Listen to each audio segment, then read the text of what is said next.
Subhanallah walhamdulillah wa la ilaha illallah wallahu akbar. Subhanallah walhamdulillah wa la ilaha illallah wallahu akbar.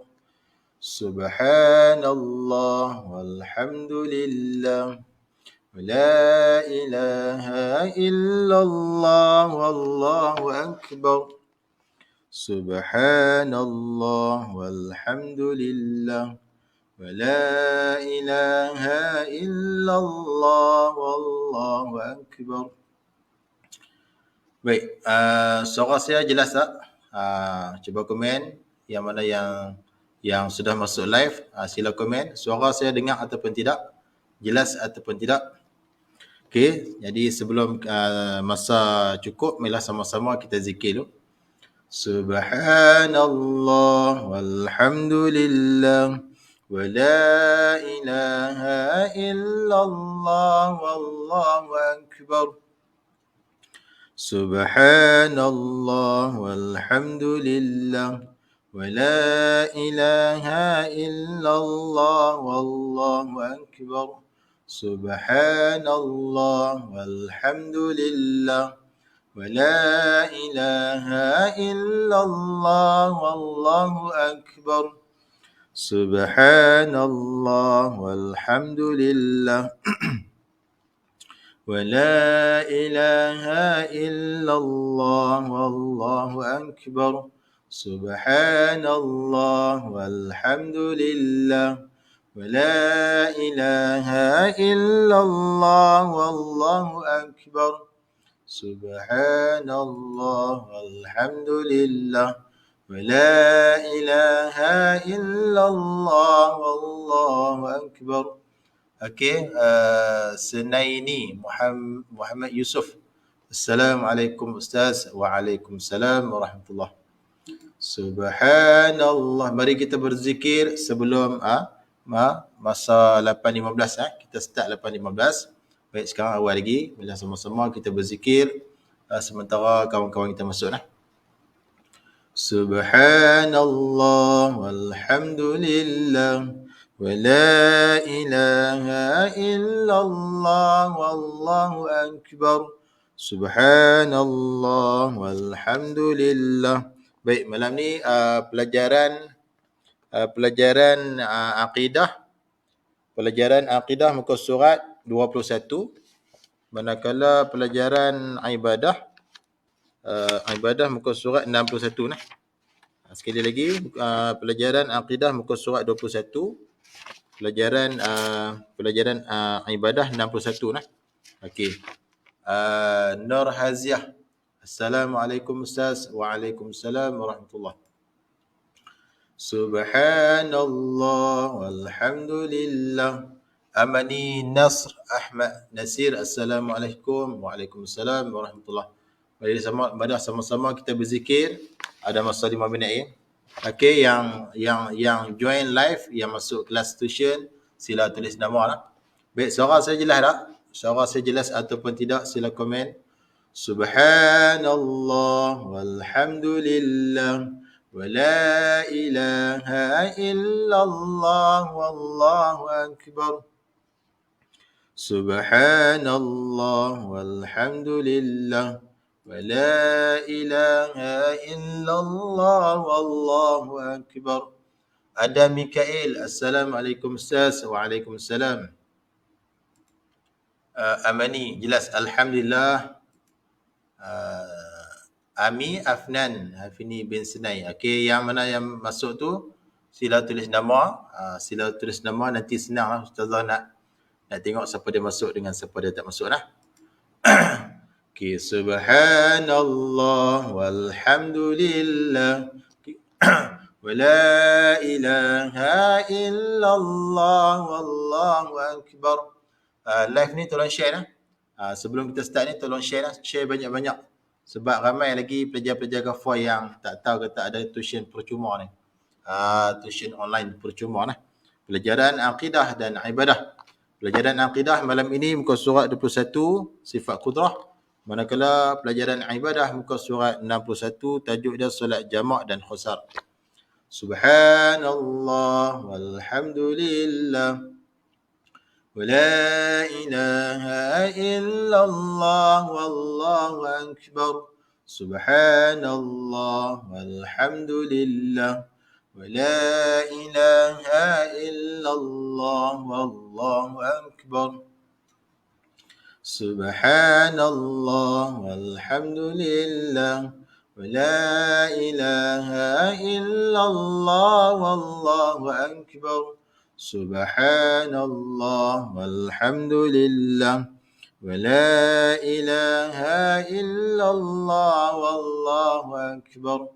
Baik, malam ni kita mula pukul 8.15 sehinggalah 9.15. Minta para pelajar sekalian tunggulah sampai habis lah. InsyaAllah.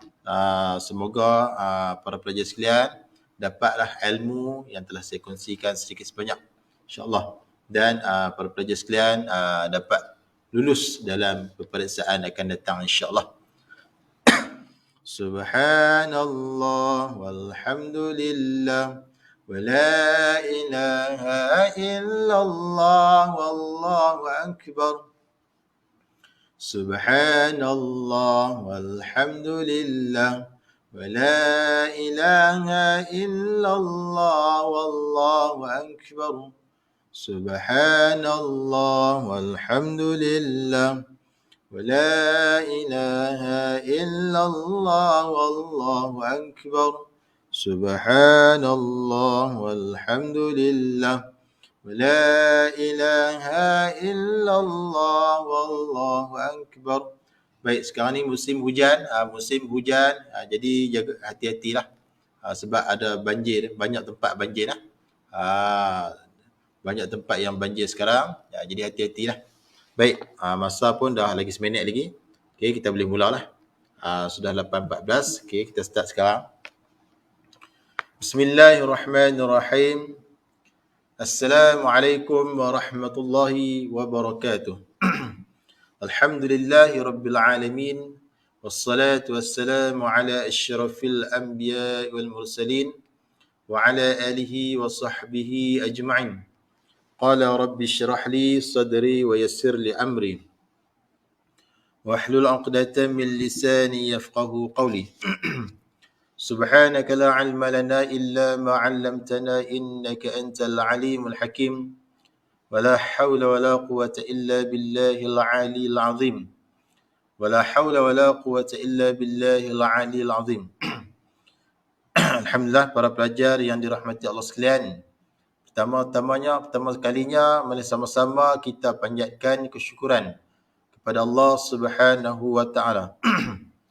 Kerana dengan limpah kurnianya dapat sama-sama sekali lagi pada malam ini kita dapat bertemu secara live dalam kelas tuition online. Baik, untuk waktu yang pertama ini kita akan baca akidah dulu, muka surat 21. Masih lagi menggunakan buku yang samalah, buku nota padat UPKK tu. Baik, muka surat 21 yang ada buku nota padat tu, boleh buka muka surat 21. Pelajaran dia akidah. Baik, tajuk dia sifat qudrah. Sifat qudrah Allah Subhanahu wa taala. Baik. Jadi qudrah ni salah satu sifat Allah Subhanahu wa taala yang wajib dipelajari, wajib percaya dan wajib i'tiqad dalam hati setiap orang mukallaf, sama ada lelaki ataupun perempuan. Baik, erti sifat qudrah. Apakah, kalau ada soalan tanya, apakah pengertian sifat qudrah? Yang kata sifat qudrah tu apa dia? Itu maksud dia. Baik, jawapannya, qudrah artinya adalah keadaan Allah yang berkuasa. Keadaan Allah Ta'ala yang berkuasa dengan sifat perkuasa. Berkuasa tu adalah tugas bagi sifat perkuasa. Jadi keadaan Allah yang berkuasa itu dengan sifat perkuasa yang ada di zat Allah Ta'ala. Berkuasa tu terhadap sesuatu dan tiada tandingan di antara kekuasaannya dengan segala makhluk. Maknanya kuasa yang lain itu tak ada tandingan nak dibandingkan dengan kuasa Allah, tidak ada bandingan. Maknanya kuasa Allah Ta'ala adalah kuasa yang kamil, yang sempurna. Tak sama dengan kekuasaan yang lain. Baik, kemudian hukum mempercayai sifat kudrah. Kalau ada soalan tanya, apakah hukum kita mempercayai sifat kudrah? Hukum dia apa dia? Jawapan dia adalah wajib. Hukum mempercayai sifat kudrah adalah wajib. Di sini dikatakan wajib apa? Wajib syarak. Wajib syarak dengan maksud kalau kita tak percaya, berdosa besar dan dijanji siksa oleh Allah Subhanahu wa ta'ala di akhirat nanti. Dan barang siapa yang percaya pula akan diberi pahala. Akan diberi pahala. Jadi Allah itu maha berkuasa. Maha berkuasa tersebut dengan sifat berkuasa lah. Maha berkuasa tu terhadap sesuatu. Tak kira lah apa pun, Allah Ta'ala maha berkuasa. Dengan sifat berkuasa yang ada di zat Allah Ta'ala. Dialah, yakni Allah itu Tuhan yang menciptakan segala sesuatu. Allah lah yang menciptakan segala sesuatu. Sesuatu perkara. Sama ada perkara tersebut perkara baik ataupun buruk. Allah Ta'ala lah yang menciptakannya. Yang mendatangkan sebab dan musabab. Allah Ta'ala juga.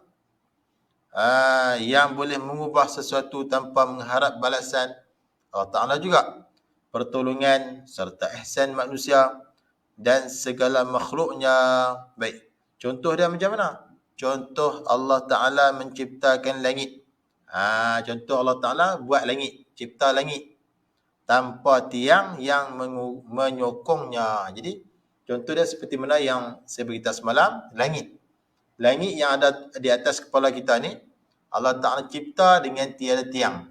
Tiada tiang yang menyokongnya. Maknanya yang menahan langit itu daripada jatuh. Maknanya Allah Ta'ala cipta langit dengan tidak ada tiang. Tetapi langit itu tak jatuh. Berbanding dengan kita, kalau kita sehebat-hebat mana pun kita, kalau buat rumah, letak bumbung, mesti kena ada tiang. Dan barulah bumbung itu lekat. Kerana disokong oleh tiang. Tapi Allah Ta'ala cipta langit, Allah Ta'ala buat langit tanpa tiang. Tidak ada tiang. Tetapi langit itu tak jatuh. Tak jatuh. Itu nak menunjukkan kata kekuasaan Allah itu adalah lebih sempurna. Lebih menyeluruh. Maknanya tidak ada kuasa yang lain yang boleh ditandingi kuasa Allah.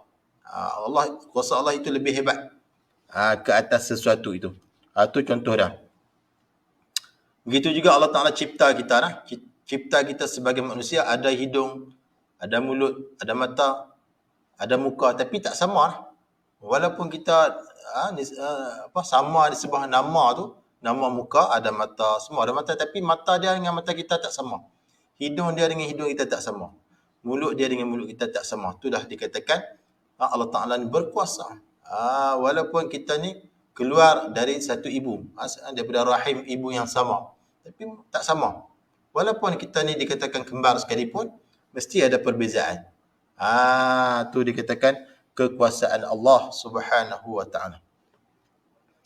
Kemudian, kalau ada soalan tanya lagi, soalan paksa tanya, apakah dalil yang kata Allah Ta'ala itu bersifat dengan kudrah? Mana ada dalil? Dalil ni kena tahu ni. Dalil ni wajib kena tahu. Dalil dia mana? A'udzubillahi minasyaitonirrajim, surah Al-Baqarah ayat 20. Innallaha ala kulli syai'in qadir. Sesungguhnya Allah Ta'ala di atas tiap-tiap sesuatu itu qadir, yang berkuasa. Sesungguhnya Allah maha berkuasa terhadap sesuatu pun. Sesuatu tersebut daripada perkara mungkin. Ataupun kita kata perkara yang harus. Contohnya kita lah. Allah Ta'ala berkuasa menjadikan kita, menjadikan makhluk yang lain. Allah Ta'ala berkuasa. Baik, itu dalil dah. Dalil kena tahu lah, innallaha ala kulli syai'in qadir. Itu dalil kata Allah Ta'ala tu wajib bersifat dengan kudrah, iaitu berkuasa. Bila Allah Ta'ala ada berkuasa, maka Allah Ta'ala berkuasa menjadikan tiap-tiap sesuatu pun sama ada perkara itu baik ataupun buruk. Baik. Kemudian ciri-ciri kekuasaan Allah. Apakah ciri-ciri dah? Ciri-ciri kelakuan kekuasaan Allah Ta'ala ni macam mana? Yang pertama, Allah Ta'ala menciptakan sesuatu tanpa bantuan makhluk. Seperti mana malam yang lepas, malam kemarin, saya dah cerita dah. Jadi Allah Ta'ala buat sesuatu tu tanpa bantuan makhluk. Allah Ta'ala buat langit, buat bumi, buat tumbuh-tumbuhan, binatang dan sebagainya tanpa bantuan yang lain. Tanpa bantuan makhluk yang lain. Allah Ta'ala buat sendiri. Tak payah. Siapa-siapa tolong dia. Tak payah. Tu.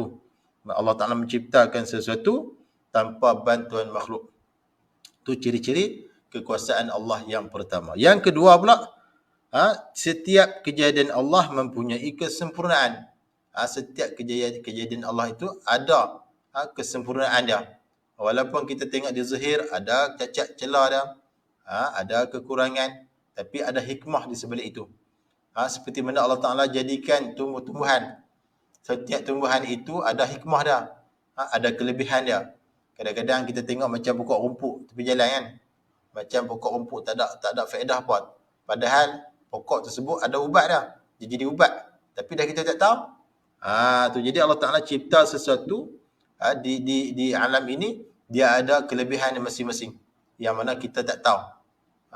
Kita kata tu pokok tu tak ada apa manfaat tu. Pokok rumput. Padahal dia boleh menjadi ubat kepada sakit jantung ke, kencing manis ke, darah tinggi dan sebagainya. Yang mana kita tak tahu. Bukan semua orang tahu. Kemudian ciri-ciri kekuasaan Allah yang ketiga adalah terdapat pelbagai manfaat dalam penciptaannya. Tu. Pelbagai manfaat. Pelbagai manfaat. Kita tengok contoh pokok kelapa. Pokok kelapa. Pokok kelapa ni banyak kegunaan dia. Kalau daun kelapa tu, lidi dia tu kita buat penyapu. Daun kelapa tu kan, lidi dia. Kita buat lidi dengan menggunakan daun kelapa tu lah. Kita buang daun dia, ambil lidi dia tu. Buat penyapu. Impun-impun buat penyapu. Buah kelapa kita boleh minum air dia.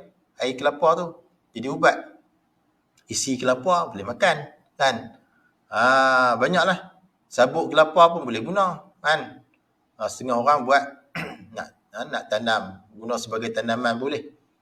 Yang tanaman organik dan sebagainya. Dan juga sabuk kelapa juga boleh buat sebagai bahan bakaran. Banyak lagi lah. Batang kelapa boleh buat titi. Macam-macam lah. Maknanya pokok kelapa tu sebiji, sebatang pokok kelapa tu ada manfaat dah. Begitu juga seperti mana tumbuh-tumbuhan yang saya beritahu tadi tu. Seperti mana pokok rumput. Macam pokok rumput dan adalah pokok-pokok yang kita kata sebagai pokok hutan kan. Pokok yang tidak memberi manfaat. Padahal dia ada manfaat. Yang kita tak tahu. Kadang-kadang dia jadi ubat. Ubat kencing manis, ubat darah tinggi dan sebagainya. Kemudian ciri-ciri kekuasaan Allah Ta'ala lagi, kepelbagaian warna, jenis, rasa serta bentuk dalam sesuatu penciptaan. Warna, kalau kita tengok manusia bermacam-macam warna. Ada yang hitam, ada yang putih gebu, ada yang koko, ada yang merah sikit, ada yang kelabu asap dan sebagainya. Tu tak sama. Warna kulit kita tak sama. Jenis pun tak sama lah. Kalau kita tengok ikan dalam laut, ada berapa puluh ribu jenis. Kalau kita tengok ikan termenung pun macam jenis kan. Ikan termenung lemak, ikan termenung yang biasa tu, ikan termenung besar sikit tu, macam-macam jenis. Ikan apa? Ikan macam-macam jenis lah. Ada ikan kayu, ada ikan merah, ada ikan macam-macam lah kan. Saya pun tak ingat semua lah. Tapi banyak lah jenis-jenis yang terdapat di dalam laut. Itu ikan. Banyak lagi. Kalau siput, udang, ketam, berbagai-bagai jenis. Kemudian apa lagi? Rasa. Berbagai rasa. Kalau kita tengok buah banggih rasa macam ni. Buah rambutan rasa macam ni. Buah mata kucing rasa macam ni. Buah langsat rasa macam ni. Buah dokong rasa macam ni.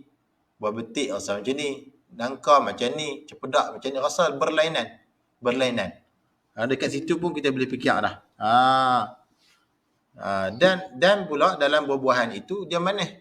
Siapa yang pergi letak gula di situ? Buah durian manis. Buah manis betul sedap. Buah rambutan pun manis. Buah cempedak pun sedap manis. Dan sebagainya manis belaka. Siapa yang pergi letak gula kat situ? Ya. Itu kena fikirlah. Kita kena fikir dengan akal. Ini Allah Ta'ala lah yang menciptakan segalanya. Dari segi manis, bentuk rupa, jenis, warna dan sebagainya. Rasa. Tu. Allah Ta'ala lah yang menciptakan segalanya. Manusia boleh buat tak? Tak boleh buat. Manusia tak boleh buat. Hebat terang mana pun, manusia tak boleh buat perkara tadi. Iaitu warna, pelbagai warna, jenis, rasa serta bentuk dalam sesuatu penciptaan tu. Manusia tak boleh buat. Manusia kalau dia buat pun, dia menggunakan bahan yang Allah Ta'ala jadi siap dah. Tu. Baik. Kemudian kita tengok pula muka surat sebelah, muka surat 22. Muka surat 22, kesan tidak beriman. Kesan tidak beriman dengan sifat kudrah. Bila kita tak beriman dengan sifat kudrah jadi apa? Yang pertama sentiasa melakukan dosa. Kita ni tak percaya dengan sifat kudrah, maka kita ni dalam keadaan sentiasa kekal dalam keadaan dosa.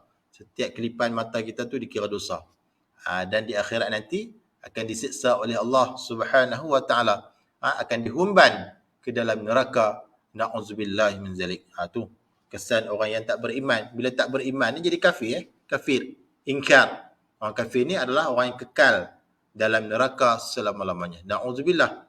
Kita minta berlindung. Yang kedua, tidak memohon keampunan daripada Allah. Bila dia tak percaya dengan sifat kudrah, kesannya dia jadi rasa sombong dan dia berasa dia hebat dan dia tidak mahu memohon keampunan daripada Allah. Itu yang kedua. Yang ketiga pula, meletakkan kehebatan makhluk mengatasi Allah. Dia kata makhluk itu hebat daripada Allah Ta'ala. Sedangkan hebatnya makhluk itu Allah Ta'ala juga yang buat. Hebatnya seseorang itu Allah Ta'ala yang buat juga. Allah Ta'ala izin. Kalau Allah Ta'ala tak izin, tak hebat. Tak hebat. Sebab itulah jangan kita kata kehebatan ataupun perkara-perkara yang baik yang ada pada kita itu semuanya daripada kita. Tak. Allah Ta'ala yang izinkan. Kena ada hati kita tu kena ingat macam tu. Semuanya daripada Allah Ta'ala. Kalau Allah Ta'ala tak izin, tak jadi baik. Tak lulus periksa. Tak jadi orang yang berjaya. Semuanya daripada Allah Ta'ala. Baik, kemudian hikmah beriman. Hikmah, apakah hikmah beriman dengan sifat kudrah? Yang pertama, bersyukur dengan nikmat Allah. Nikmat Allah ni banyak lah. Yang paling besar sekali nikmat Islam, nikmat iman. Allah Ta'ala bagi kat kita tu. Jadi kita kena jaga elok lah Islam kita. Iman kita kena jaga elok. Sebab perkara itu adalah perkara penting. Kalau tak ada Islam, tak ada iman, maka syurga bukanlah tempat kita. Jadi nak tentukan kita syurga ataupun neraka, iman. Iman. Kalau tak ada iman, na'udzubillah, neraka selama-lamanya. Kekallah dalam neraka selama-lamanya. Nak kata mati pun tidak, nak kata hidup pun tidak. Duk rasa sakit siksa tersebut. Siksa neraka yang paling ringan pun, kalau tak salah saya adalah seperti mana yang telah kena oleh bapa saudara Nabi, iaitu Abu Talib, yang mana dia meninggal dalam kafir. Dalam kafir meninggal. Tak sempat. Allah Ta'ala tak bagi hidayah pada dia sehingga dia mati dalam kafir. Maka dia disiksa dengan seringan-ringan siksa neraka, iaitulah memakai kasut daripada api neraka sehingga menggelegak tau. Seperti mana air panas kita jerang tu, dia naik bukluk-kluk buih tu kan, menggelegak pada otak. Itu adalah siksaan yang paling ringan di neraka, iaitu memakai kasut yang diperbuat daripada api neraka sehingga menggelegak kepala otak dah. Itu siksaan paling ringan. Paling ringan, bayangkan macam mana yang paling berat. Na'udzubillah min zalik. Jadi orang kafir ini, orang yang tak percaya dengan sifat kudrah ini, dia dikatakan orang kafir. Orang kafir akan dihumban ke dalam neraka selama-lamanya, kekal abadi.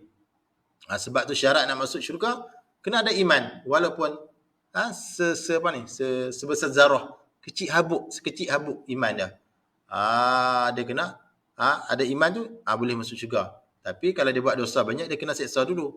Dia kena siksa dulu. Okey. Yang kedua, sentiasa memohon kepada Allah. Tu hikmah beriman. Bila dia beriman dengan sifat kudrah Allah, maka dia sentiasa memohon kepada Allah. Mohon pertolongan, mohon bantuan, dan macam-macam lagi dah. Jadi Allah Ta'ala marah lah. Marah kalau kita tak mohon kepada dia. Kalau kita tak berdoa kepada dia. Manusia pula tak. Kalau kita tak minta ke dia, dia seronok. Tapi kalau kita minta ke dia, selalu sangat, dia marah pula. Allah Ta'ala tak. Kalau tak minta, dia marah. Kalau minta, dia suka. InsyaAllah. Udu'uni astajib lakum. Mintalah, nescaya aku perkenan. Itu Allah Subhanahu Wa Ta'ala kata dalam Quran. Baik, kemudian yang ketiga, bersungguh-sungguh dalam melaksanakan ibadah. Bila kita dah percaya dengan sifat Allah kudrah, maka kita buat ibadah pun jadi bersungguh-sungguh, jadi fokus, jadi khusyuk dan sebagainya. Sebab apa? Sebab kita yakin segala sesuatu yang ada di alam ini adalah daripada kuasa Allah, daripada sifat Allah, iaitu berkuasa. Maka Allah Ta'ala berkuasa menjadikan segalanya. Kalau kita tengok sekarang ni musim banjir, hujan tak berhenti kan, musim banjir, siapa buat? Allah Subhanahu Wa Ta'ala. Allah Ta'ala yang menciptakan banjir tersebut. Baik. Kemudian yang keempat, terpelihara daripada syirik. Terpelihara daripada syirik. Syirik ni menyekutukan Allah, menduakan Allah. Itu dipanggil syirik. Itu hikmah daripada kita beriman dengan sifat kudrah. Baik. Seterusnya, bukti kehebatan penciptaan Allah. Apakah bukti dah? Mana ada bukti kata Allah Ta'ala tu hebat? Yang pertama, segala ciptaan Allah berfungsi mengikut ketetapannya. Dia setiap ciptaan Allah itu dia ada fungsi dah. Fungsi dah. Contoh dah, Allah Ta'ala jadikan telinga kita, fungsi dia mendengar. Allah Ta'ala menjadikan mata kita, fungsi dia melihat perkara yang baik. Kalau telinga tadi mendengar perkara yang baik. Hidung, Allah Ta'ala fungsi dia bernafas, menyeduh udara kan. Kemudian apa dah? Bulu hidung. Apa fungsi dah? Saja-saja buat ke? Allah Ta'ala saja-saja ke buat bulu hidung? Tak, untuk menapis udara yang kita sedut tu. Sebab tu jadi tik hidung, sebab benda kotor-kotor tu lekat kat bulu hidung kita tu, ditapis, seolah-olah ditapis udara tu. Maknanya kita sedut tu udara yang bersih, sebab ada penapis dia. Apa dia? Bulu hidung lah. Tu fungsi dah. Bukan saja-saja. Bulu kuning ni, saja-saja ke Allah Ta'ala buat? Tak, sebagai perhiasan muka kita. Kalau kita tak ada bulu kening, jadi jenah. Jadi jenah muka kita. Nampak pelik kan? Manusia apa tak ada bulu kening? Macam makhluk asing kan? Bulu kening tak ada. Jadi setiap sesuatu yang Allah Ta'ala cipta itu ada fungsi dah. Kalau gigi, fungsi dia mengunyah makanan. Gigi atas, kita kata tokak kan, menggigit makan. Macam buah gigit. Pakai gigi ni. Kalau gigi nak mengunyah, pakai gigi geraham. Dia ada fungsi dah. Kemudian contoh di sini dia kata kejadian bumi. Bumi ni, kita duduk ni, matahari matahari yang panas lah. Contoh dah. Tu. Jadi bumi ni dia ada fungsi dah. Matahari pun ada fungsi dah. Dia memanaskan. Kalau kita jemur kain pun dia mengeringkan pakaian kita. Allah Ta'ala yang mengeringkan, tapi asbab matahari tu. Kemudian bukti kehebatan Allah Ta'ala lagi adalah wujud perbezaan serta persamaan di dalam setiap kejadian. Ada perbezaan dan ada persamaan dalam setiap kejadian. Contoh dia kejadian manusia. Kejadian manusia tu ada kala sama, ada kala tak sama. Tak sama. Sama nisbah daripada kejadian kita lah. Iaitu daripada air mani. Kan? Semua ni dijadikan daripada air mani kita ni. Manusia ni dia ada 3 kejadian. 3. Yang pertama, kalau kita tengok sejarah Nabi Adam, dia dijadikan daripada tanah. Abu Bashar, yang digelar Abu Bashar, bapa segala manusia. Nabi Adam dicipta daripada tanah. Berbagai tanah yang dicampur. Maksudnya bukan satu jenis tanah, banyak tanah dicampur gaul dan jadikan cipta makhluk Adam nama dia. Yang kedua, Siti Hawa, isteri baginda, isteri Nabi Adam, dicipta daripada tulang rusuk sebelah kiri. Sebab tu orang lelaki dia tak cukup satu tulang rusuk, sebab dijadikan Hawa. Jadi Hawa itu Tak dijadikan daripada tanah, tetapi dijadikan daripada tulang rusuk. Manakala kita ni, anak cucu Nabi Adam ini dijadikan daripada air mani yang hina. Air mani yang hina. Kemudian dikembalikan, bila mati dikembalikan ke tanah. Iaitu kejadian asal kita. Baik. Baik, kemudian yang ketiga, bukti kehebatan penciptaan Allah, menghidupkan sesuatu yang tidak bernyawa. Contoh, biji benih tumbuhan. Kalau kita tengok biji benih kan, musim sekarang, musim PKP ni banyak orang tanam kan. Nak tanam apa? Sawi. Bermula daripada biji benih, biji. Disemai, daripada biji itu naik pokok kan. Maknanya benda yang tidak bernyawa tu, biji benih tu tak bernyawa. Bila kita buh kat tanah, siram dah, kita tutup, letak tempat yang yang lembap, 2-3 hari dia akan naik, dia akan hidup. Maknanya benda tu tak bernyawa tapi dia hidup. Tu ada contoh Allah, kehebatan daripada Allah Subhanahu wa taala. Jadi siapa yang menumbuhkan tumbuhan tu? Allah Taala. Bukan dia tumbuh sendiri, Allah Taala, dengan izin Allah Taala. Baik. Allah Taala firman dalam Quran, "Wallazi huwa yut'imuni wa yasqin wa idza maridtu fa huwa yashfin." Artinya, dan Allah yang memberi aku makan dan minum, dan apabila aku sakit, dialah yang menyembuhkanku. Allah Taala yang memberi kita makan, Allah Taala yang memberi kita minum, dan Allah Taala yang menyembuhkan sakit kita apabila kita sakit. Bukan ubat lah. Ni dah kita sakit kepala, kita makan Panadol, kemudian lega. Betul kan kita kata ubat tu yang bagi lega? Dah salah. Siapa kata ubat tu yang bagi lega? Yang bagi lega sakit kepala dia, dia tu syirik. Menyekutukan Allah. Bahaya lah. Jangan kata Panadol tu yang melegakan kita. Yang melegakan Allah. Tetapi asbabnya adalah Panadol tu. Kita makan Panadol tu asbab dah, Allah yang melegakan. Jangan kata Panadol yang melegakan. Salah, syirik. Hati-hati. Hati-hati lah. Okey, baik. Habis. Jadi untuk untuk akidah habis dah, selesai. Selesai. Kemudian kita tengok pula bahagian ibadah. Bahagian ibadah. Muka surat berapa tadi? Muka surat 61. Bahagian ibadah, muka surat 61. Baik, tajuk dah pelajaran yang pertama, tajuk dia solat jamak. Solat jamak dan qasar. Baca jamak lah, jangan baca jimak. Jimak ni erti lain. Jamak ni erti lain. Tajuk dia solat jamak, sembahyang jamak dan qasar. Jadi sembahyang ni kita kena erti. Kita kena erti sebab apa? Walaupun sembahyang ini untuk orang yang musafir, tapi kita ni kadang-kadang kita musafir. Maknanya musafir ni perjalanan yang jauh. Yang jauh yang melebihi 2 marhalah. Iaitu lebih kurang 89 km. Kalau sini PKL, lebih tu. Maknanya kita dibolehkan solat jamak dan qasar. Dibolehkan. Tak payah sembahyang macam biasa. Kita boleh jamak dan qasar. Baik. Kalau ada soalan tanya, apakah solat jamak? Apakah pengertian solat jamak? Dan apakah pengertian solat qasar? Ni pengertian dah. Erti solat jamak apa dia? Jawapan dia adalah menghimpunkan 2 solat fardu. Menghimpunkan 2 solat fardu. Tu dikatakan solat jamak. 2 solat fardu, contoh dia zuhur dengan asar, himpun bagi jadi satu. Himpun. Dan dilakukan dalam satu waktu. Maknanya, contohnya solat zuhur dan solat asar.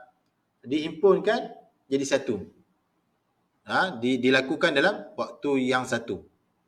Dan jamak ini terbahagilah. Terbahagi kepada 2. Yang pertama jamak taqdim. Iaitulah iaitulah jamak taqdim ni, solat asar dibuat siap-siap dalam waktu zuhur. Tu jamak taqdim. Yang kedua jamak takhir. Jamak takhir ni solat zuhur itu dibuat dalam waktu asar. Tetapi syarat dia kena niat. Sampai waktu zuhur dia kena niat di hati, dia nak jamakkan zuhur itu dengan asar. Maknanya sembahyang zuhur itu dalam waktu asar lagi. Tu jamak takhir. Kena faham lah. Okey. Kemudian solat qasar. Apa pengertian solat qasar? Ni kadang-kadang tak tahu solat qasar, apa dia solat jamak tahu dah. Menghimpunkan dua solat fardu dan dilakukan dalam satu waktu. Manakala solat qasar ni apa dia pula? Ialah memendekkan solat fardu yang 4 rakaat menjadi 2 rakaat sahaja. Apa dia solat fardu yang 4 rakaat? Solat zuhur 4 rakaat. Asar 4 rakaat. Isyak 4 rakaat. Yang sembahyang 4 rakaat tu dipendekkan menjadi 2 sahaja. Dipendekkan menjadi 2 sahaja. Maknanya solat zuhur 4 tu dipendekkan buat 2 saja. Asar 4 buat 2 saja. Isyak 4 rakaat buat 2 saja. Tu dimasukkan dengan solat qasar. Maghrib boleh tak? Maghrib tak boleh. Maghrib tetap 3 juga. Subuh lagi tak boleh. Subuh tu dah 2 dah. Nak pendek tak ramai lagi. Tu pendek dah tu. Yang dibolehkan zuhur, asar dan isyak. Sebab sembahyang tersebut adalah 4 rakaat. Boleh dipendekkan menjadi 2. Jadi itulah dikatakan solat qasar. Memendekkan solat yang 4 rakaat menjadi 2 rakaat sahaja. Baik. Jadi kalau ada soalan yang tanya berkaitan dengan solat jamak dan qasar, itulah jawapan dia, pengertian dia. Kemudian, bahagian solat jamak. Solat jamak ni dia ada bahagian. Seperti mana yang telah saya sebut tadi tu. Yang pertama dipanggil jamak takdim. Jamak takdim, iaitulah jamak mendahulukan. Macam mana tu? Ini menunaikan solat asar dan zuhur dalam waktu zuhur. Menunaikan solat asar dan zuhur dalam waktu zuhur. Yang tu dipanggil jamak takdim. Maknanya waktu asar tu sembahyang siap-siap dalam waktu zuhur tu. Tu dipanggil jamak takdim. Kemudian maghrib dan isyak sembahyang dalam waktu maghrib. Maknanya sembahyang isyak tu sembahyang siap-siap dalam waktu maghrib tu. Bawa isyak tu ke maghrib. Kalau zuhur, asar dengan zuhur tadi, asar tu bawa masuk dalam zuhur. Tu dipanggil jamak takdim. Yang kedua, ini bahagian yang kedua, solat jamak yang kedua adalah jamak takhir. Mengakhirkan. Macam mana? Menunaikan solat zuhur dan asar dalam waktu asar. Sembahyang zuhur tu kita tak sembahyang. Kita pergi sembahyang zuhur tu dalam waktu asar lagi. Tapi syarat dia kena niat. Syarat dia apabila kita dengar orang azan zuhur, kita kena niat di hati. Bahawa kena niat yang zuhur itu kita akan sembahyang dalam waktu asar. Yang tu dipanggil jamak takhir. Maghrib dan isyak dalam waktu isyak. Maknanya maghrib itu kita bawa ke waktu isyak. Kita sembahyang dalam waktu isyak. Apabila azan maghrib, kita kena niat, wajib kita niat di hati. Kita nak bawa, kita nak jamakkan maghrib itu dengan isyak. Kita buat dalam waktu isyak. Itu dimaksudkan dengan jamak takhir. Seperti mana yang telah saya sebutkan tadi. Baik. Mana ada dalil? Apakah dalil ataupun apakah dalil solat qasar ini? Apakah dalil dia? Dalilnya firman Allah dalam surah An-Nisa ayat 101. Wa idza darabtum fil ardi falaysa 'alaykum junahun an taqsuru minas salah. In khiftum an yaftinakum alladhina kafaru. Artinya, dan apabila kamu bermusafir. Musafir ni maknanya berjalan yang jauh, perjalanan yang jauh tu masuk musafir yang melebihi 2 marhalah. 2 marhalah ni lebih kurang 89 km. Dan apabila kamu bermusafir di muka bumi, maka tidaklah kamu berdosa. Mengqasarkan, yakni memendekkan solat. Memendekkan solat yang 4 rakaat sahajalah. Seperti mana yang saya sebut tadi. Sembahyang zuhur, sembahyang asar dan sembahyang isyak. Yang 4 boleh buat 2 dah, tak berdosa. Itu Tuhan kata sendiri dalam Quran. Jika kamu takut diserang. Jika kamu takut diserang oleh orang kafir. Maknanya apabila dia melakukan perjalanan yang jauh, yang dikatakan 2 marhalah, iaitulah lebih kurang 89 km, maka dibolehkan, maknanya tak berdosa, dibolehkan kamu mengqasarkan, memendekkan solat yang 4 rakaat menjadi 2 rakaat. Tu. Ni apa nama? Dalil kata dibolehkan solat qasar. Solat qasar ni solat yang 4 rakaat jadi 2. Tu. Kemudian pula mana ada dalil solat jamak? Dalil solat jamak yang mana pula? Yang tadi dalil solat qasar. Yang ni dalil solat jamak. Mana ada dalil? Daripada hadis Nabi an Muadzin radhiyallahu anhu kharajna ma'ar Rasulillahi fi ghazwati Tabuka فكان يصلي الظهر والعصر جمعا والمغرب والعشاء جمعا. Riwayat Muslim. Artinya daripada Ma'az radhiyallahu anhu berkata, kami telah keluar bersama Rasulullah ketika perang Tabuk. Perang Tabuk perang Tabuk ni saya ceritalah dulu dalam sirah tu kan. Lalu baginda menunaikan salat zuhur dan asar secara jamak, secara himpun. Begitu juga maghrib dan isyak. Baginda solat secara jamak, secara himpun. Jamak sama ada jamak takdim ataupun jamak takhir. Kalau jamak takdim, solat apa? Macam solat az-zuhur dengan asar tu sembahyang siap-siap dalam waktu zuhur. Kalau maghrib dengan isyak, solat isyak tu sembahyang siap-siap dalam waktu maghrib. Itu dipanggil jamak takdim. Kalau jamak takhir, solat zuhur solat zuhur dimasukkan ke dalam solat asar. Maknanya sembahyang waktu asar lagi. Tapi syarat dia kena niat lah. Bila sampai waktu zuhur dia kena niat, wajib niat. Ataupun maghrib dengan isyak. Sampai waktu maghrib dia kena niat. Maghrib tu dia nak bawa ke waktu isyak. Itu dipanggil jamak takhir.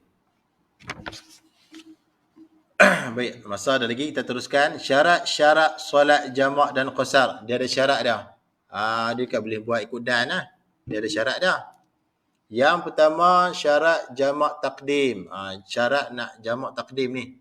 Kalau zuhur dengan asar tu kita nak sembahyang dalam zuhur tu.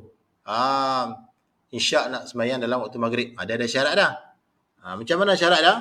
Yang pertama solat ditunaikan secara tertib. Dengan mendahulukan solat zuhur. Kalau asar dengan zuhur, kalau jamak takdim dia kena sembahyang zuhur dulu. Dia kena sembahyang zuhur dulu baru sembahyang asar. Zuhur buat 2 ataupun dia nak sembahyang tamam pun boleh. Nak sembahyang zuhur 4 rakaat tamam pun boleh.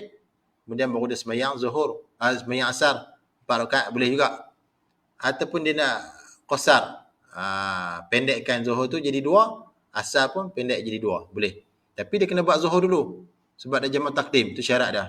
Dia tak boleh buat zuhur, dia tak boleh buat asar dulu. Dia kena buat zuhur dulu. Tertib. Maknanya lepas buat zuhur, terus buat asar. Tu maksud tertib. Baik. Kemudian dia kata di sini solat ditunaikan secara tertib dengan mendahulukan solat zuhur, kemudian solat asar. Tu. Buat sembahyang zuhur dulu, lepas tu baru sembahyang asar. Maknanya sembahyang asar tu dia buat siap-siap dalam waktu zuhur tu. Atau solat maghrib, kemudian solat isyak. Buat sembahyang maghrib tu. Habis maghrib tu, lepas bagi salam, bangkit pula buat sembahyang isyak pula. Itu dimaksudkan, itulah syarat jamak takdim. Kemudian yang kedua pula, berniat. Kena niat di hati ni. Kena niat. Niat macam mana? Berniat menunaikan jamak takdim. Masa kita angkat takbiratul ihram tu, kita kena niat kata kita ni sembahyang jamak takdim. Berniat menunaikan jamak takdim di dalam takbiratul ihram. Solat yang pertama itu solat zuhur. Kalau zuhur dengan asar, dalam solat zuhur tu, masa angkat takbir tu kena niat kata jamak. Manakala maghrib dengan isyak, masa angkat takbir sembahyang maghrib tu dia kena niat kata jamak dengan isyak. Wajib. Bukan sunat, syarat. Kemudian yang ketiga, berturut-turut dalam kedua-dua solat jamak tu. Berturut-turut. Dia tak boleh sembahyang zuhur. Sembahyang jamak zuhur dengan asar. Dia sembahyang zuhur tu, lepas tu duduk relax lama tu kat setengah jam baru sembahyang asar pula. Tak boleh, dia kena berturut-turut. Kena berturut-turut. Tu maksud dia. Maknanya tidak boleh diselangi dengan masa yang lama lah. Ni sembahyang zuhur tu. Habis sembahyang zuhur, dia pergi minum air. Dia pergi kot ni. Dia pergi seorang tu, sembahyang pula asar. Tak boleh buat itu. Dia kena berturut-turut. Lepas sembahyang zuhur habis, terus sembahyang asar. Kena buat terus. Dia tak boleh dua kali-kali pergi sembang kot tu, pergi main handset kot tu. Lepas tu baru main asar pula. Tak boleh macam tu. Salah. Tu. Kalau boleh kira, kalau orang jahil ni tu kalau kira. Kod dah dia. Baik. Sebab itulah penting mengaji ni. Baik, itu jamak takdim. Itu syarat jamak takdim. Baru sah sembahyang jamak takdim tu. Kemudian syarat jamak takhir pula. Ada dua syarat. Jamak takdim dia ada 3 tadi. Jamak takhir pula dia ada 2. Dengar elok sebab kita ni nak musafir ni nanti.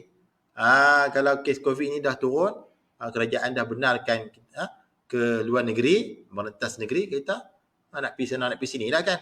Nak balas dendam lah 2 tahun dah. 2 tahun dah ada kurung macam ni. Bila kerajaan benarkan, ada nak pergi Kut Nur lah. Pergi Johor lah. Pergi Zoo lah. Pergi macam-macam Zoo Taiping lah. Pergi tempat sana berkelah sini berkelah. Perjalanan yang jauh. Jadi kita kena tahu ni nak sembahyang macam ni. Tak boleh tinggal sembahyang. Wajib kena sembahyang. Tapi kita dibolehkan sembahyang macam ni. Iaitu jamak dan khusar. Jadi kena tahu lah ni. Baik. Kemudian syarat jamak takhir pula ada 2. Yang pertama berniat. Dia wajib kena niat menjamakkan solat pertama kepada solat yang kedua. Apabila masuk waktu zuhur, dia kena niat. Wajib niat di hati kata dia nak jamakkan, dia nak impunkan zuhur itu ke dalam waktu asar lagi. Maknanya waktu zuhur tu dia nak buat dalam waktu asar lagi. Kena niat di hati. Kalau maghrib dengan isyak, sampai azan maghrib tu dia kena niat di hati, dia nak impunkan maghrib itu dalam waktu isyak. Maknanya dia nak bawa maghrib itu ke waktu isyak. Dia nak buat dalam waktu isyak lagi. Itu yang pertama. Yang kedua, masih dalam keadaan musafir. Tu syarat dah, masih dalam keadaan musafir. Baik, kalau dah sampai dah destinasi dia tak boleh dah lah. Kalau sampai dah ke Korea dah, dia keluar ke Korea dah, berarti dia sampai dah ke Korea dah, tak boleh buat dah jamak takhir. Sebab tak cukup syarat, dia kena dalam musafir. Kemudian syarat solat qasar pula. Yang tadi solat jamak, dia lain lah. Jamak dengan qasar ni tak sama. Kalau jamak ni menghimpunkan 2 solat dalam satu waktu. Kalau qasar pula memendekkan solat yang 4 rakaat menjadi 2 rakaat. Yang tadi yang saya beritahu tu syarat jamak. Yang ni pula syarat solat qasar. Syarat nak pendekkan solat yang 4 rakaat menjadi 2 tu dia ada syarat dah. Apa dia? Yang pertama, syarat nak memendekkan solat yang 4 rakaat menjadi 2. Mana ada syarat dah? Yang pertama, perjalanan yang diharuskan syarak. Yang kita pergi berjalan tu adalah perjalanan yang dihukumkan harus. Dihukumkan boleh oleh syarak. Syarak ni hukum Allah lah. Undang-undang Allah. Diharuskan. Bukan bertujuan melakukan maksiat. Bukan perjalanan dia tu dengan niat nak melakukan maksiat. Dia contoh dia musafir daripada sini nak pergi ke Genting Highland. Contoh. Tujuan dia nak pergi main judi di sana. Tu maksiat ke apa? Maksiat tu. Judi, minum arak di sana tak boleh. Maka tak dibolehkan sembahyang qasar. Sebab syarat sembahyang qasar adalah perjalanan itu adalah perjalanan yang diharuskan. Bukan tujuan maksiat. Kalau kita pergi tujuan ada kerja, tu diharuskan lah. Tujuan nak pergi ziarah adik-beradik, Kuala Lumpur benda tu. Diharuskan. Tapi kalau tujuan dia nak pergi buat maksiat, nak pergi main judi ke, minum arak ke, nak pergi berzina ke, musafir tu sebab nak berzina. Tak dibolehkan solat qasar. Tak dibenarkan. Yang dibenarkan adalah dengan perjalanan yang diharuskan oleh syarak, ziarah adik-beradik ke, ada urusan kerja ke, dan sebagainya lah. Baik. Yang kedua, syarat solat qasar pula jauh perjalanan tidak kurang daripada 2 marhalah. Tidak kurang. 2 marhalah ni lebih kurang 89 km. Kalau PKM berapa? 100 meter lah, 400 meter kan. 400 lebih. Tu boleh lah tu, lebih-lebih lagi lah. Boleh. Solat qasar ni. Dia paling kurang 89, lebih kurang 89 km. Kalau 70 km tak boleh lagi. Tak boleh lagi solat qasar. 4 rakaat nak jadi 2 rakaat tak boleh lagi. Dia kena paling kurang 89 km ke atas. 89, 99 ke atas lah. Boleh lah. Kalau 400 lagi-lagi lah boleh. Ni paling kurang 89. 86 tak boleh. 85 tak boleh. Dia kena 89 ke atas kilometer tu. Barulah dibolehkan sembahyang qasar. Itulah pendekkan sembahyang yang 4 rakaat menjadi 2 rakaat. Okey, masa lebih kurang 16 minit lagi. Kita teruskan. Yang ketiga, syarat solat qasar tidak mengikut imam yang solat tamam. Kita nak sembahyang qasar, kita nak pendekkan solat zuhur menjadi 2. Kita sampai di satu tempat tu, masjid lah, masjid ataupun surau ke. Lepas tu kita tengok jemaah orang tempatan di situlah, orang yang bermustautin kat situ, depa duk sembahyang jemaah. Sembahyang yang tamam. Contoh dia sembahyang Zuhur kan, depa sembahyang 4 rakaat ala pasal depa tak musafir. Depa memang penduduk di situ, depa sembahyang tamam lah 4 rakaat. Kita ni hak musafir nak sembahyang 2 rakaat pergi ikut depa. Tak boleh. Kita kena sembahyang asing. Kita jangan ikut orang yang sembahyang tamam tu. Jangan. Kita kena sembahyang asing. Sebab kita nak buat qasar. Yang mereka tu nak sembahyang tamam biasa sebab mereka penduduk di situ. Yang dipanggil penduduk tetap di situ. Kita ni musafir. Bukan penduduk di situ. Jadi kita tak boleh ikut mereka. Kita kena sembahyang asing. Tu. Siapa sembahyang ikut Tok Imam penduduk tu, maka tak dibolehkan sembahyang qasar. Tak sah lah. Tak sah lah sembahyang qasar lah. Kena sembahyang lain. Ataupun dia kena sembahyang tamam. Tu syarat nak sembahyang qasar. Yang keempat, hanya solat 4 rakaat sahaja yang dibolehkan qasar. Zuhur, asar dan isyak sahaja yang boleh dipendekkan. Sebab apa? Sembahyang zuhur 4 rakaat, asar 4 rakaat, isyak 4 rakaat boleh dipendekkan menjadi 2. Maghrib tak boleh. Tak boleh dipendekkan. Subuh lagi tak boleh. Sebab subuh 2 lah. Nak pendek pakai tak ada langsung. Tu. Baik, habis. Tu syarat dah. Kena ingatlah syarat tu. Bila kita musafir, kita nak sembahyang 2 rakaat, kita nak sembahyang qasar lah tu. 2 rakaat tu, 4 rakaat jadi 2 tu. Janganlah kita pergi ikut tu imam yang di situ. Tu imam hak penduduk tetap di satu tempat tu lah. Sebab mereka sembahyang tamam. Kita ni musafir nak sembahyang qasar. Mana boleh ikut mereka? Sembahyang asing. Tu. Sebab kita nak buat 2. Siapa ikut dia, kena sembahyang tamam. Siapa ikut tu imam tu juga, kena sembahyang tamam. Rugi lah. Padahal 2 kita boleh buat. Tuhan izinkan kita sembahyang 2. Kita dah ikut mereka, tu imam tempatan tu, kita kena sembahyang tamam, 4 rakaat juga. Siapa suruh ikut? Baik. Kemudian, seterusnya perkara yang membolehkan solat jamak dan qasar. Dia ada beberapa perkara yang boleh kita sembahyang jamak dan qasar.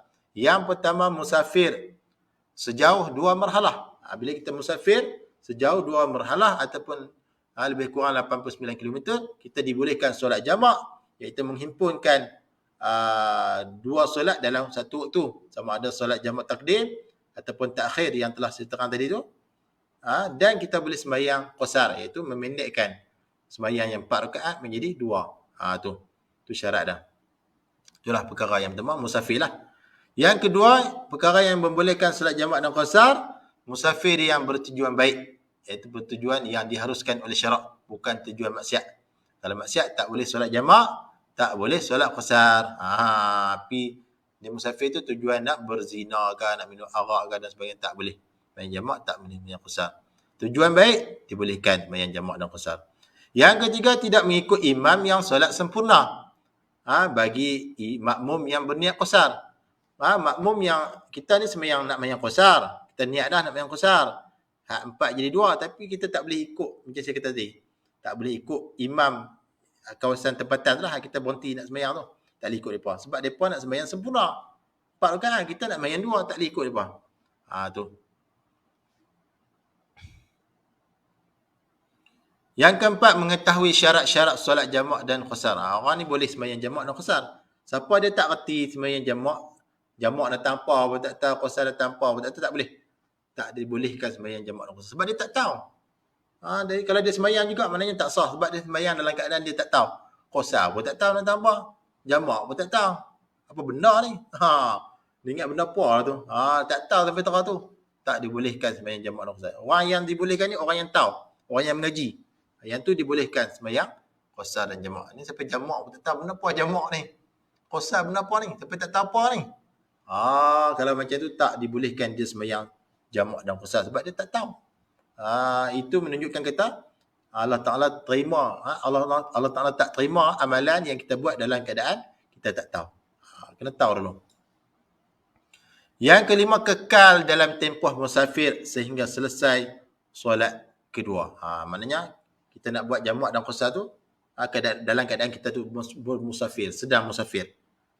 Jangan dah kita kembali sampai dah tempat kita mula-mula musafir tu, tak dibolehkan lah solat jamak dan qasar. Jadi kita kena buat dalam masa musafir tersebut. Kemudian info dia kata di sini solat qasar hanya boleh dilakukan pada solat fardu 4 rakaat saja. Solat subuh tidak boleh dijamakkan atau diqasarkan. Subuh tak boleh. Yang boleh jamak zuhur, asar, maghrib dengan isyak. Yang boleh qasar pula zuhur, asar dan isyak sahaja. Yang lain tak boleh. Kemudian perkara yang membatalkan solat jamak dan qasar, kita ada masa lagi sikit. Perkara yang membatalkan solat jamak dan qasar. Apakah perkara yang membatalkan solat jamak dan qasar? Yang pertama, tiba ke tempat asal sebelum selesai solat yang kedua. Solat yang pertama dia buat dah. Contoh dia semayang jamak takhir. Maghrib tu dia nak semayang dalam waktu isyak. Kemudian bila sampai waktu isyak dia semayang, dia semayang sama ada dia nak semayang isyak dulu ataupun maghrib dulu. Kita kata dia semayang isyak dulu lah. Maghrib tak ada nak buat lagi. Bila gaya nak buat maghrib, sampai dah tempat dia mula musafir tadi, maka tak dibolehkan. Batal lah solat. Solat jamak dah tu batal dan qasar dah tu batal. Sebab apa? Sebab dia dah sampai dah tempat mula-mula dia keluar tu. Tu.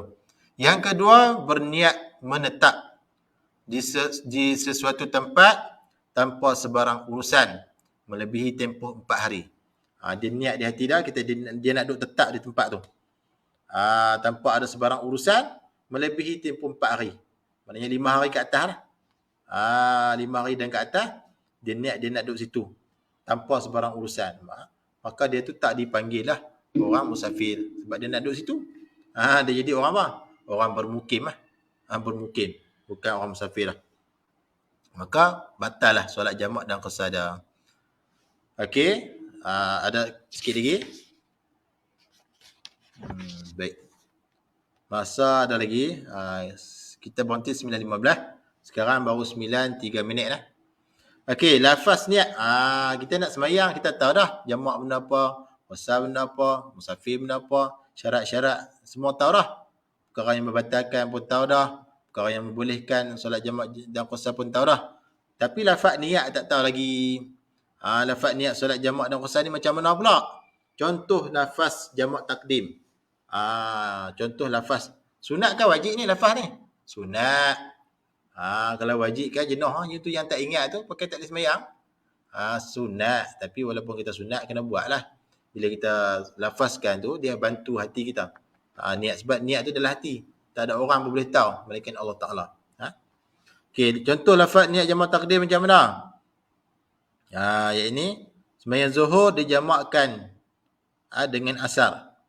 Usalli fardhu zuhri majmu'an ilaihi al-'asru qasran lillahi ta'ala. Yang ni dia nak jamak serta qasar lah. Jamak serta qasar iaitu solat jamak takdim serta qasar.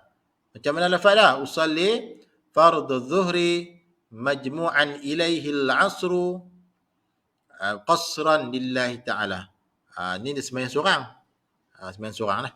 Usalli fardhu zuhri majmu'an ilaihi al-'asru qasran lillahi ta'ala. Artinya sahaja aku solat fardu zuhur dihimpunkan kepadanya asar qasar. Ini dipendekkan 4 jadi 2 kerana Allah Taala. Kerana Allah Taala lah. Tu. Usalli fardu zuhri majmu'an.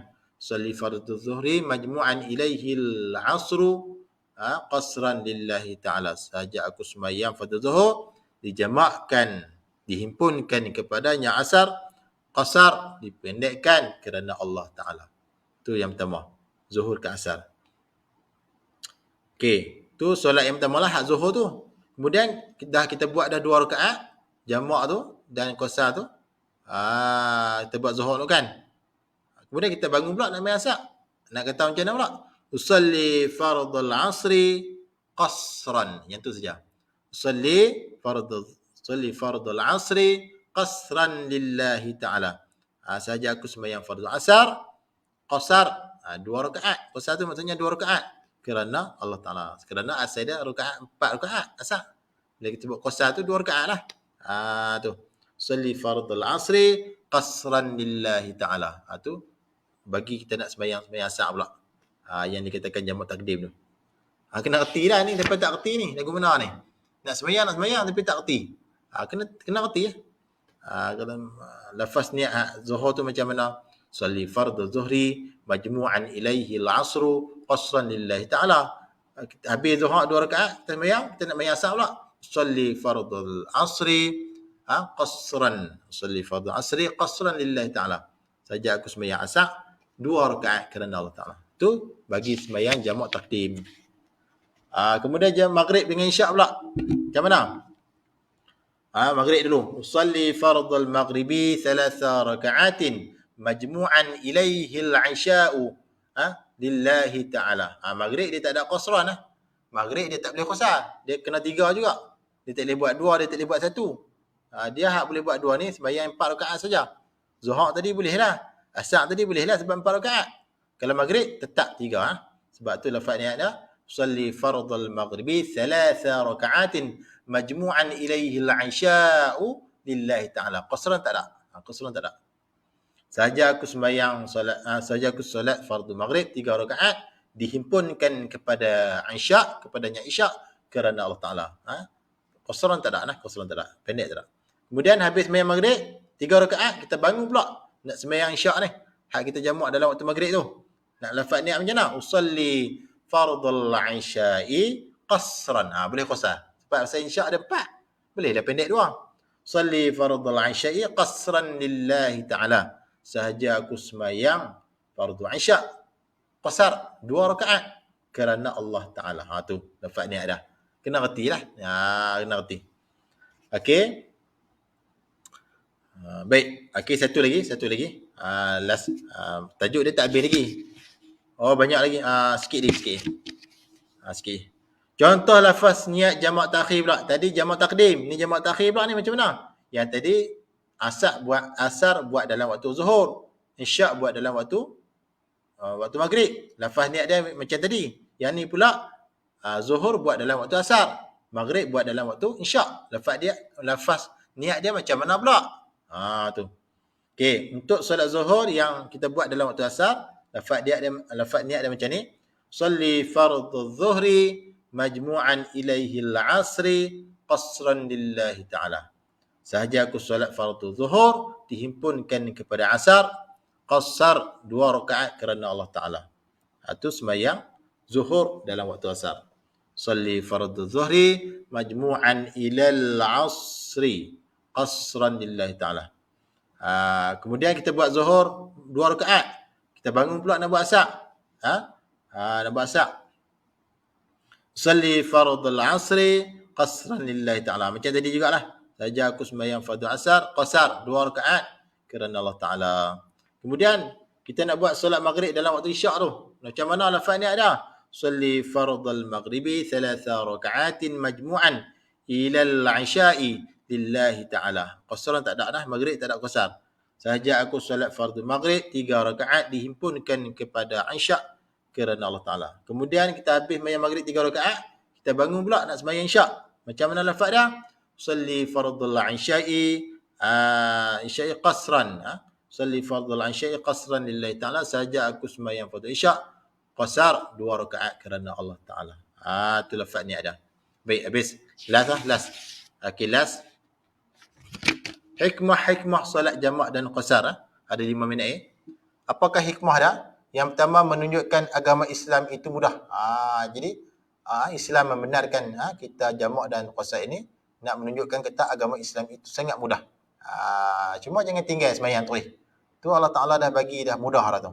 Hak 4 jadi 2. Lepas tu hak sembahyang zuhur buat dalam waktu asar. Jadi mudah. Tu hikmah dah. Yang kedua hikmah dah, solat wajib ditunaikan walaupun dalam keadaan bermusafir. Tetap wajib kena buat walaupun dalam keadaan musafir, tapi dijamakkanlah dan diqasarkan. Yang ketiga pula, mengingatkan umat orang Islam itu sentiasa bersyukur. Kena bersyukurlah. Allah Ta'ala dah bagi mudah dah tu, kena bersyukurlah. Ni tak mau bersyukur lagi, tak mau sembahyang lagi. Yang keempat, memudahkan orang Islam bersolat dalam apa jua keadaan. Memudahkan. Baik. Kemudian di sini dia kata info, afdal mendahulukan solat zuhur berbanding asar dan maghrib berbanding isyak ketika jamak takhir. Ketika jamak takhir tu kita afdal dahulukan zuhur lah daripada asar. Afdal mendahulukan maghrib daripada isyak.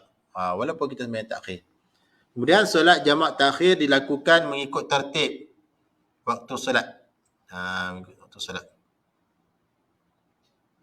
Namun, jika didahulukan solat asar berbanding zuhur atau isyak berbanding maghrib, solat masih sah. Boleh saja. Kalau jamak takhir ni kita nak buat isyak dulu pun boleh. Lepas tu baru maghrib. Ataupun kita nak buat asar dulu, lepas tu baru zuhur, boleh juga. Solat tetap sah. Kemudian rukhsah. Rukhsah ni apa dia? Ialah keringanan yang diberi oleh Allah Ta'ala untuk beribadat. Seperti rukhsah puasa, rukhsah solat. Ni. Antaranya adalah solat jamak dan qasar, inilah dipanggil rukhsah, keringanan. Antara kaedah fiqh, idza daqa al-amru attasa'a wa idza attasa'a al-amru daqa. Jika perkara itu sempit, ia diluaskan, dan jika ia diluaskan dan jika ia luas disempitkan. Itu kaedah fiqh. Dan last sekali, situasi dan hukum. Yang pertama, faedah solat jamak dan qasar ketika perjalanan ke kampung yang jaraknya 70 km dari rumahnya. Hukumnya apa dah? Solat jamak bagi perjalanan 70 km tidak sah. Dia kena paling kurang 89 km. Kalau 70 km tak cukup. Tak cukup. Perjalanan dua marhalah tak cukup. Tak dibenarkan solat jamak dan qasar. Jadi perjalanan menuju ke kampung tu jarak dia 70 km tak dibolehkan sembahyang jamak. Tidak sah kerana jarak tidak mencapai dua marhalah. Yang kedua, ahmad solat zuhur secara qasar. 2 rakaat lah. Berimamkan orang yang solat tamam. Apakah hukum dia? Hukum dia solat tidak sah. Kerana syarat solat qasar tidak boleh berimamkan orang yang solat tamam. Kita ni orang musafir. Tu imam penduduk tempat tu. Kita tak boleh ikut dia lah. Sebab dia sembahyang tamam. Kita musafir, kita nak sembahyang 2 rakaat qasar. Kita tak boleh ikut dia. Kalau kita ikut dia, maka sembahyang qasar kita tidak sah.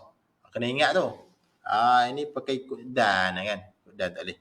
Jadi rasanya sekadar itu dulu. Habis dah tajuk kita sembahyang qasar, dan minggu depan kita masuk solat orang sakit dan solat dalam kenderaan, insya-Allah.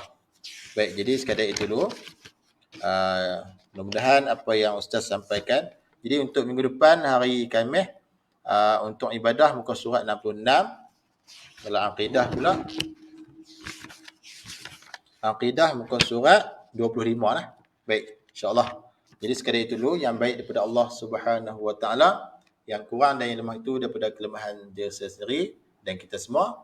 Mudah-mudahan apa yang Ustaz sampaikan pada malam ini, para pelajar sekalian dapat faham.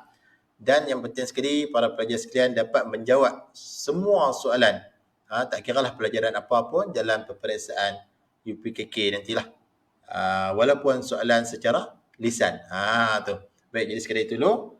Jadi Ustaz mohon maaf lah jika ada terkasar bahasa dan sebagainya.